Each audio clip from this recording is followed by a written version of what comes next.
Gentili telespettatori, buonasera, siamo dietro le quinte della casa moderna, qui c'è la telecamera sempre operativa, vedete questo è dietro le quinte, ecco qua, proprio velocemente l'inquadratura, tanto per capire, eccoci qua, vedete,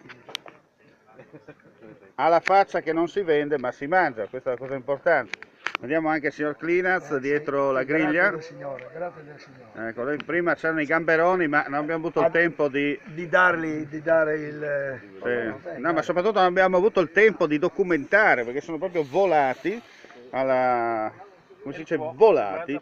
Il cuoco che mangia più di tutti, andiamo a sentire invece il cuoco che è qua dentro. Dov'è?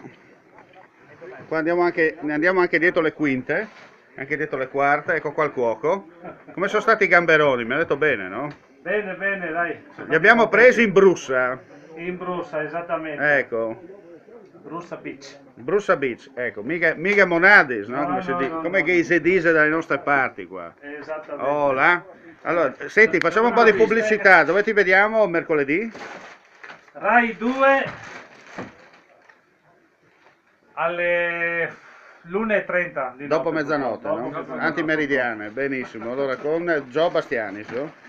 Esatto. Sei con Gio Bastianis, bene. Esatto. Allora, vi raccomando mercoledì Puntuali, puntuali, senza di stupidaggine.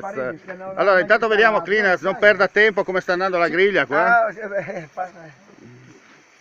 Bene, ok. È proficua. Le parole scontano, Ecco. i fatti di più. Ecco. Allora abbiamo capito che insomma è tutto buono da mangiare, tutto chilometro zero, come potete vedere. Ripeto, siamo dietro alla casa moderna, eccoci qua.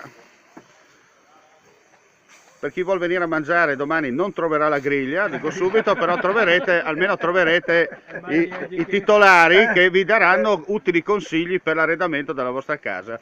Non resta che augurarvi un buon sabato, non guardate l'Italia perché siamo già alla frutta e la Macedonia viene da sé. Ciao!